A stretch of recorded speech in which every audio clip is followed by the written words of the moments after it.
tonight agreed a package to eliminate all dependence on Russian energy within 5 years. That tall order would upend diplomatic, economic and strategic relations with Russia forever, and begins with an effort to ask 450 million Europeans to use less energy by turning down their thermostats by 1 degree.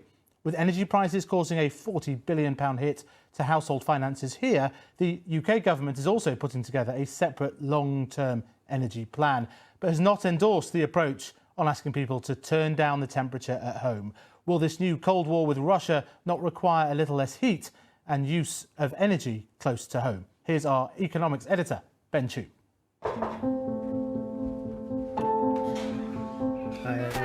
you do the energy assessment? Yeah, coming in. The home front. Irina, an energy performance certificate surveyor, is assessing Alex's London flat.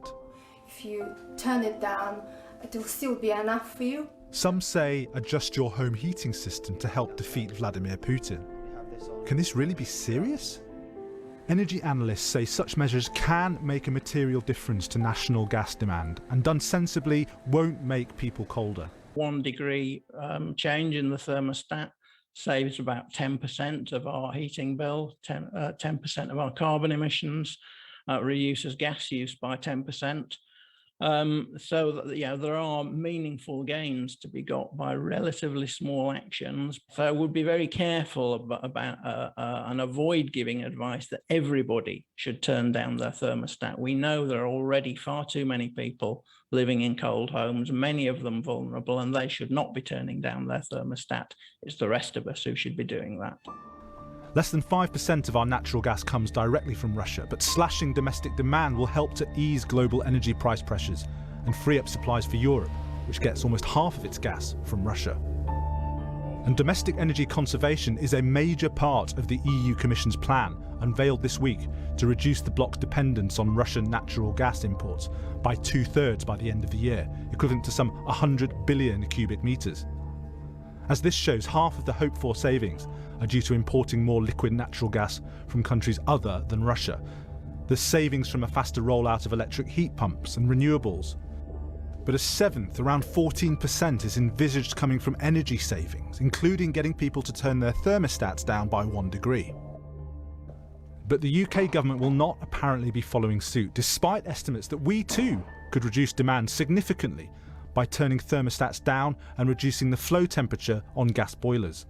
Should Brits need to do what the EU are suggesting and turn down thermostats by a degree to help save the use of Russian? No. I think we have a balanced approach. I think people can use their own common sense in terms of managing their energy sources. Analysts say a COVID-style public information campaign for energy conservation is better than relying on the public's common sense alone. I think we learned a lot about this during the pandemic.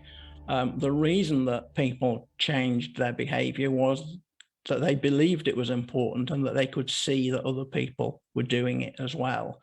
Those were campaigns that were fronted by government to say that it was an important national issue. That's what we're going to need. I wouldn't have thought to turn it down particularly. If we were told that it was an option to turn our thermostats down by 2 degrees and it would make a big difference in my price and also help other people, I think everyone would do it. And that's common sense, but I don't think it's common sense for me just to think on my own, oh, I know, maybe I'll turn it down.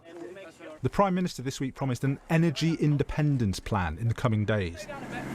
Yeah, we got it. The fear is that amid debates about the feasibility of things like fracking, this domestic energy conservation agenda, a quick and simple win, will be neglected. Encouraging people to use less energy is politically contentious, but there's other politics at play here too.